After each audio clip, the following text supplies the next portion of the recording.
இன்றைக்கி நம்ம வந்து சிம்பிளாக நாட்டுக்கோழி ரசம் எப்படி வைக்கிறதுன்னு தான் பார்க்க போகிறோம்.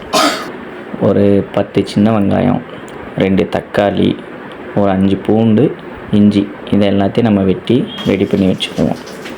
அதுக்கப்புறம் ஒரு கடாயில் தேவையான அளவு நல்லெண்ணெய் ஊற்றி கறி மசாலா பட்டை எல்லாம் போட்டு வதக்கணும்.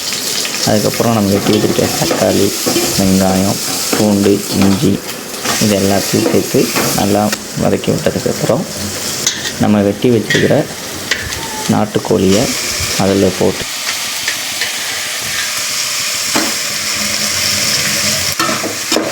நல்லா பெசரி ஓரளவுக்கு எண்ணெயில் வெந்ததுக்கப்புறம் உப்பு, மஞ்சத்தூள் இது எல்லாத்தையும் போட்டுட்டு நல்லா கிண்டி விட்டுட்டு மூடி வைக்கணும்.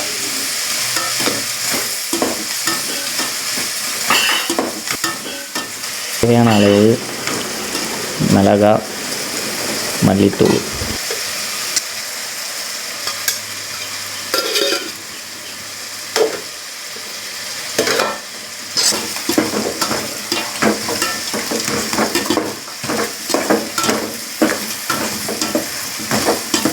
கொஞ்சோண்டு தண்ணி, நமக்கு எந்த அளவுக்கு சூப்பு தேவையோ அந்தளவுக்கு நம்ம வந்து தண்ணியை ஊற்றி ரெடி பண்ணி வச்சுக்கணும்.